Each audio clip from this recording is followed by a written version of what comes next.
You're listening to the Platte River Bard.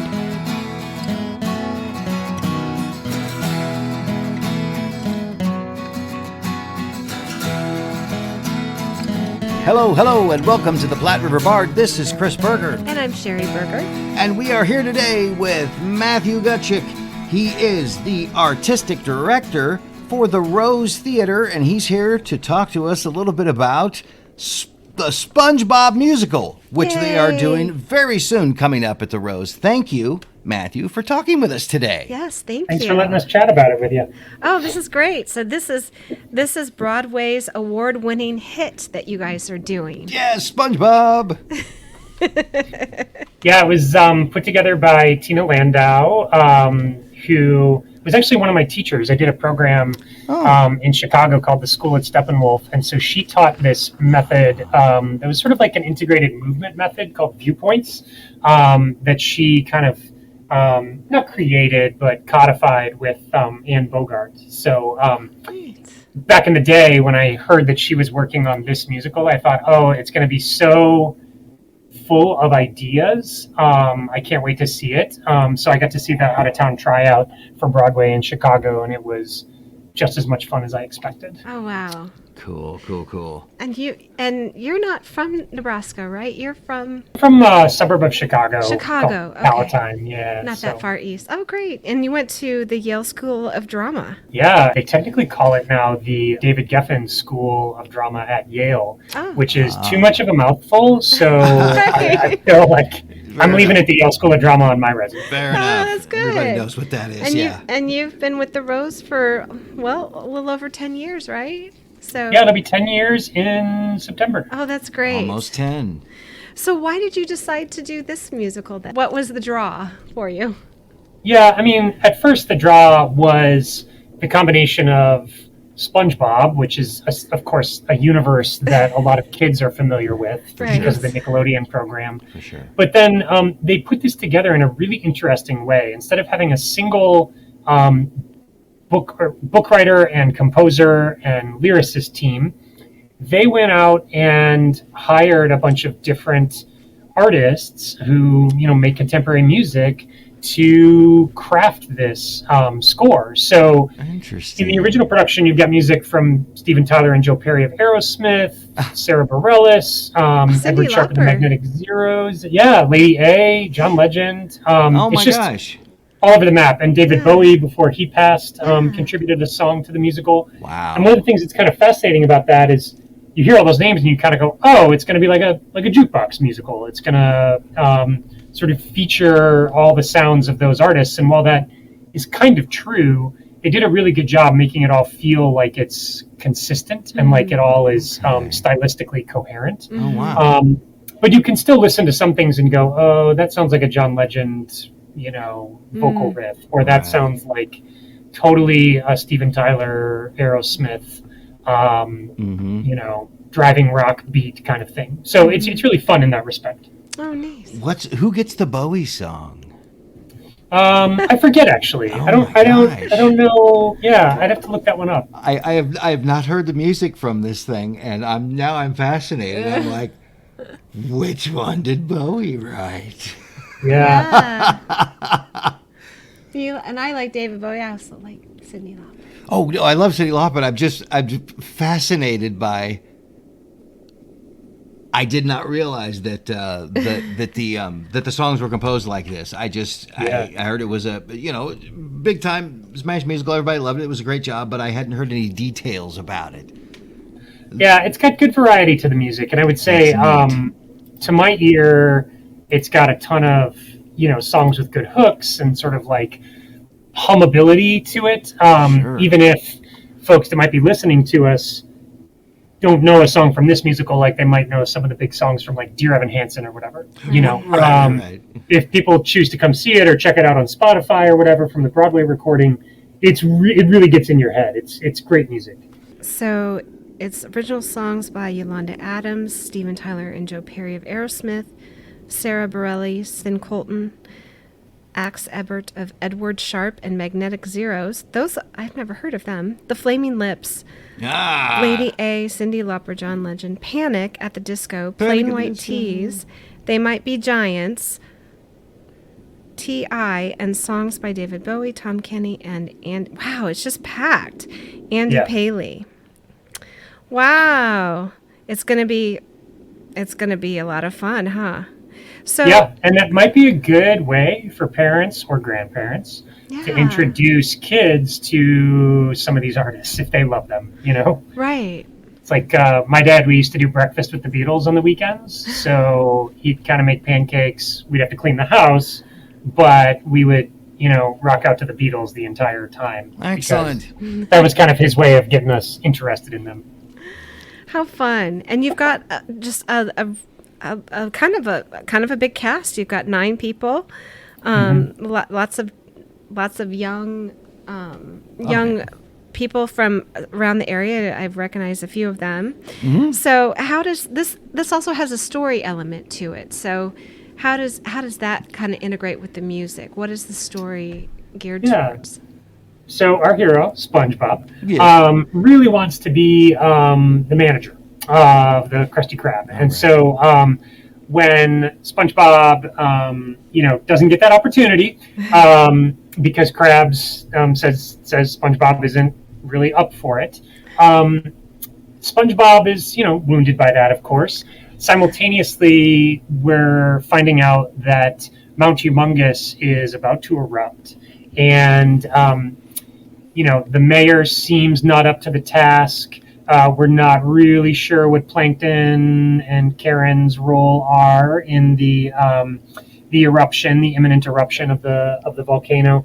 But what we come to is that SpongeBob, Sandy, and Patrick, using wits, brain, brawn, end up solving the problem and saving the day. So it's really a story about an unlikely hero making good, saving their community, and then when they return to that community, being viewed differently.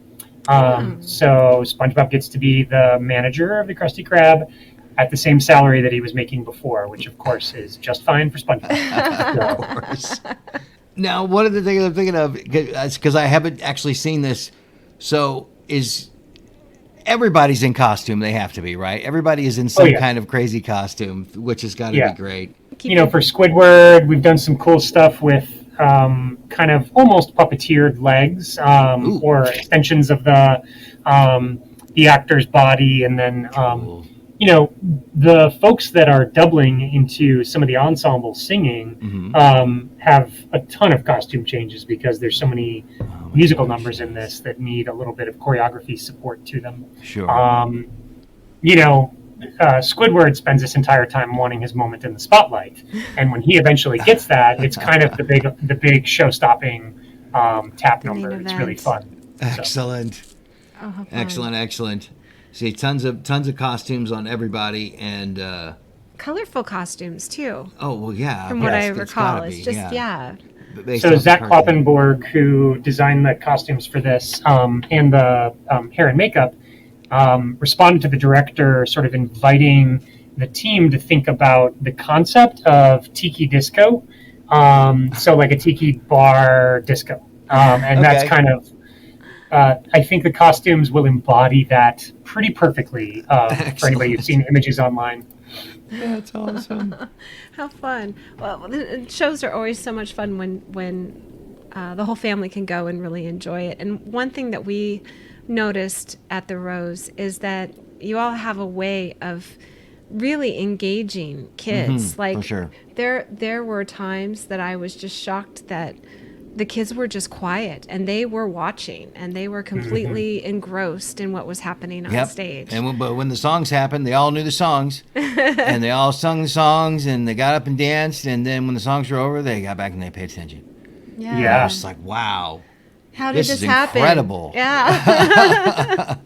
It is pretty amazing. I mean, this musical is really going, I think, for the bounce in your seat, dance along kind of energy. But there are definitely those shows where you can hear a pin drop in our theater, which is still quite large. Yeah. And it's always surprising and really gratifying when you get both kinds of reactions. For sure. Right. I mean, it's got to be just part of of the art of doing it, because it's just so hard to keep their attention. You have to know what you're doing. Yeah, exactly. You know what you're doing. You guys do such a great job, and it's really a fun atmosphere. You almost wish adult audiences kept the freedom to vocalize as the performers into adulthood, because I think overall that would be a good thing. You think about what we imagine the performance conditions were for a Shakespearean play, and those plays are they're really written to have the audience kind of vocalizing back to the performers, sometimes frequently. Yes, for sure. And you sort of get that rowdy energy at the Rose. Yes, but it's really great. It's a really great energy, and it's such a pretty theater too. Yeah, and it's a gorgeous theater. Yeah, as well, but yes, of course. I just love all the different ways that you engage kids, and kids of all ages, keeping them all engaged and for sure, and happy. Yeah. Yeah, we're doing a sensory-friendly show on September 10th, and we also will be providing audio description services on September 10th. Oh, awesome. So what is one of the challenges that you've had? So you've got 9 really talented local actors that are helping you with this show. What's been kind of your biggest challenge putting this together? I think the only thing that comes up as the biggest challenge is figuring out what the right scale is for some of the design elements. The kind of slot that we put this in, there's 9 ensemble, 9 cast members. And this is in a slot where we, wouldn't typically do like a 30-person musical, but yet some of the way that the piece is written almost calls for frequent scene changes and all the rest of it. Our designer, Tim McMath, I believe actually worked on the original production of this. He's part of the design studio with David Zinn, who was the Broadway designer. In the Broadway version, which folks can see on like Amazon Prime, I believe, it's definitely a maximalist approach. I mean, for example, at the end, they threw confetti cannons at the audience, bubbles, they had it snow on stage. They were just like doing everything they could to acknowledge that we were in a theater and the SpongeBob world is just kind of maximalist in that way. Okay. Well, at the Rose, we want to have a little bit more of a container on it, so to speak, with the, amount of money that's being invested in the set and all the rest of it. And so the question there is, how do we get the most bang for our buck? And so this designer has done just a magnificent job. I mean, the set looks perfectly like it's totally underwater when you walk in. And what the designer chose to use, kind of thinking about both what would make it feel like that, but also what would be an interesting use of an unconventional material. All of what would be normally curtains when you come see a show at the Rose are actually blue tarps that we have customized with like tiki print painting. I mean, it's really, really painstaking. Our scenic painter went through and did all this work to make that full stage truly feel like an underwater tiki bar. But it's like deeply intricate. And I would say that is kind of a challenge, is finding like the right balance between a Broadway production that was just huge and how do we honor the silliness, the inventiveness of that, but also bring it to Omaha in a way that feels like it's different from that Broadway production. For sure, yeah. And I was actually really curious about, especially setting costumes on this, because it's based on a cartoon, and you want to keep that very colorful, very stylized part of it, because that's what everybody's expecting to see when they come see a SpongeBob thing. And so, yeah, working with the makeup, with the costumes, and fitting that set, frequent scene changes. I was actually curious. So it's not all in the Krusty Krab. They're running around other places and doing other stuff as well. Yeah, so we've got a lot of rolling platforms and stair units and that kind of thing that feel like they can indicate multiple locations. Sure. But then there's plenty of surprises. Like the way that we're doing Mount Humongous, I think, is just so fun and inventive. And like there's a moment where Patrick jetpacks into the volcano or towards the volcano that's being rendered in a really creative way with lights and stuff to sort of give it a theatrical effect. So there's a lot of theater magic in it, but there are some things that we're trying to do totally within view of the audience and in a sort of storytelling way visually. It's really an art form all on its own to come up with these different ideas to make things work. Yeah, it's always good when there's a couple surprises there, and I think that this design definitely achieved that. We should mention the run dates are August 26th through September 18th, and we've just kind of revamped in some ways our website to kind of better integrate with our ticketing software. Oh, cool. So when folks click on the icon for SpongeBob on the Rose webpage, they can immediately click on the performance that works for them to book tickets. There's no drop-down menus anymore, that kind of thing. We've made that whole thing quite a bit easier. So your SpongeBob is being played by Roni, Shelley, Perez. So you have a kind of Omaha theater royalty at this point, I think. She's got, a voice that could stand up anywhere in the world, and the comedic chops to play this role. I mean, she's doing this vocal affect that is so funny, and she scrunches her shoulders up to sort of look a little bit more square and sponge-like, if you will. Say that's a heck of a voice.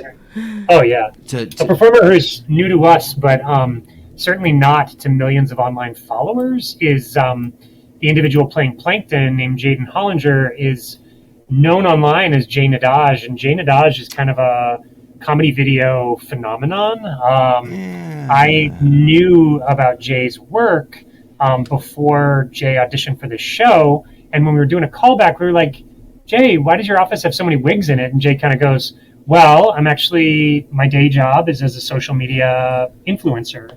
And sure enough, when you look up Jay Nedaj, you're like, whoa, so creative, so funny, kind of mix of lowbrow, highbrow satire. I'd really encourage folks to check out Jay's videos. And we're just really, really fortunate that Jay was interested in auditioning for this show. Cool. And so their spouse has gotten them Plankton attire that Jaden has worn every day to rehearsal. Or every day that I've been there, Jaden has been wearing a Plankton themed clothing item. So they're just really, really into the role. Oh, how fun. How fun. Love it. So you've also got Joshua Orsi plays Patrick. Yep, and Joshua is a fabulous comedic actor. Has done stuff around town, but does things at the back line, and was last the Beast in our production of Disney's Descendants last August. Yes, indeed.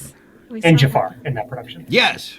Yeah, I worked with him on Christmas Carol last year. What was he in that? He was a beggar. Oh, nice. A beggar. Yeah, that's right. Trying to think. Yeah, because I had just seen him in The Descendants, and then he showed up at the Christmas Carol stuff, and I was like, oh, hey, weren't you Jafar? And he's like, yeah. Okay, I thought that was you. And then Candace Gould is playing Sandy. Yeah, and Candace was last at the Rose playing a role in Giraffes Can't Dance this spring. So that's how we first became familiar with her work. And she's just doing, from the runs I've seen, just an awesome job with Sandy.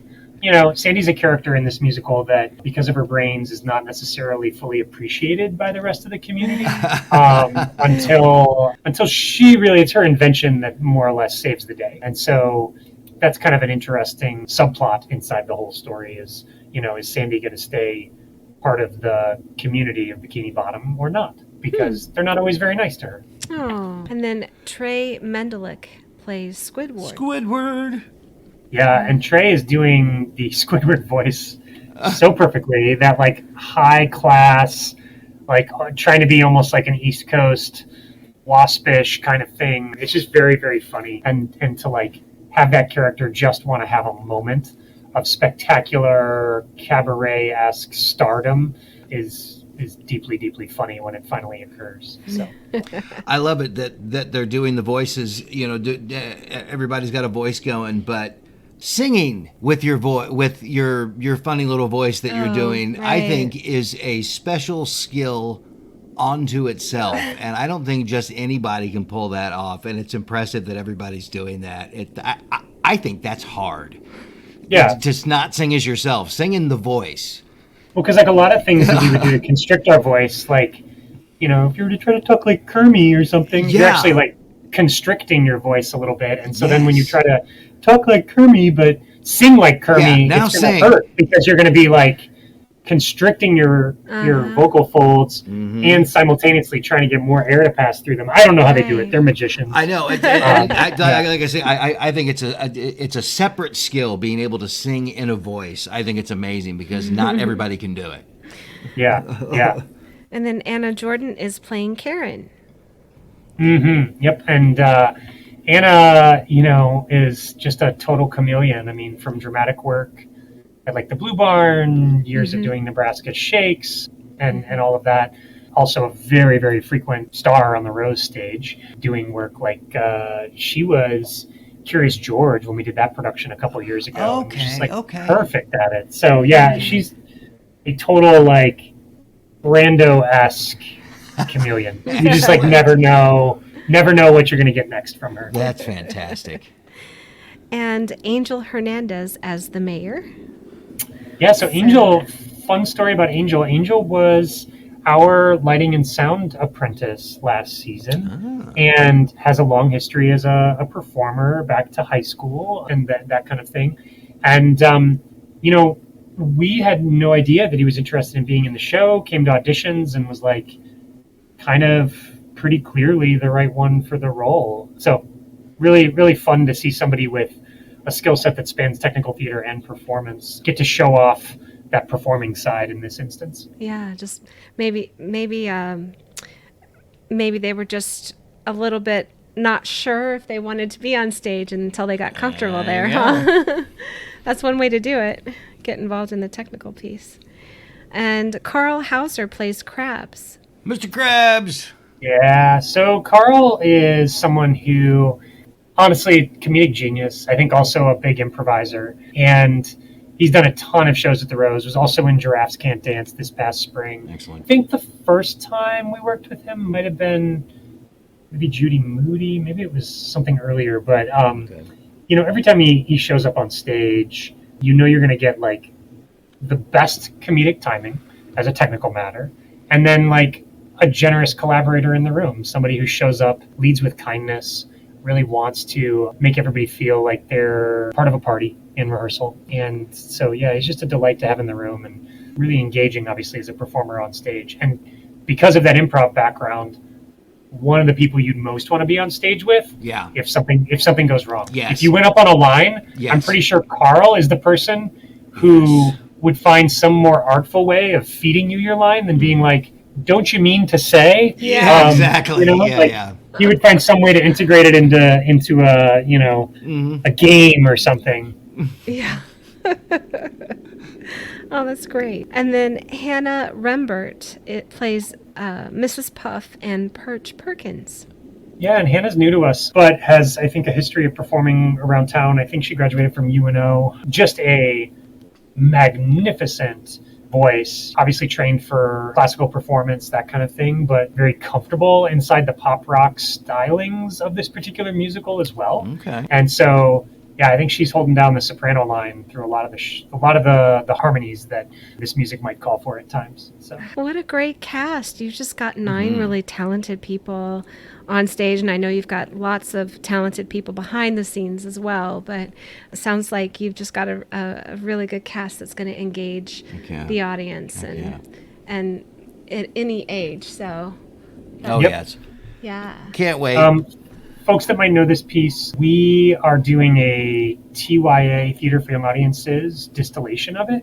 So it's really only going to be about 75 minutes long. There's no intermission. Okay. And so that kind of means for those that like SpongeBob but might not want to spend 2.5 hours with SpongeBob, this is your experience. Excellent.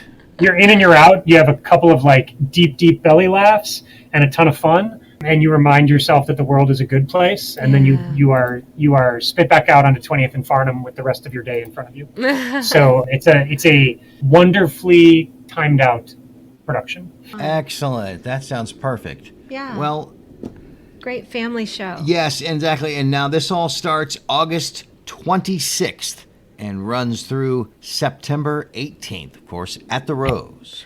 Yes. Thank you so much for talking to us today. It's always such a pleasure to meet you. And thank you for everything that you do for the arts community, and especially those families and those kids, and serving them with some of these just really fantastic productions.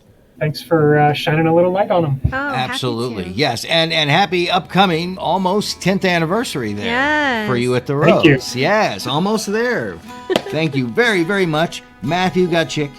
He is the artistic director down at the Rose Theater, and they are gearing up for the Spongebob Musical. Thank you for listening and supporting the arts in the Platte River area and beyond. Please subscribe to our podcast so you are sure to catch all of our future episodes, and join us on social media. We are on Facebook, Instagram, and Twitter. Music for this podcast was used with permission by Screaming Skull Productions. See you next time on the Platte River Bard.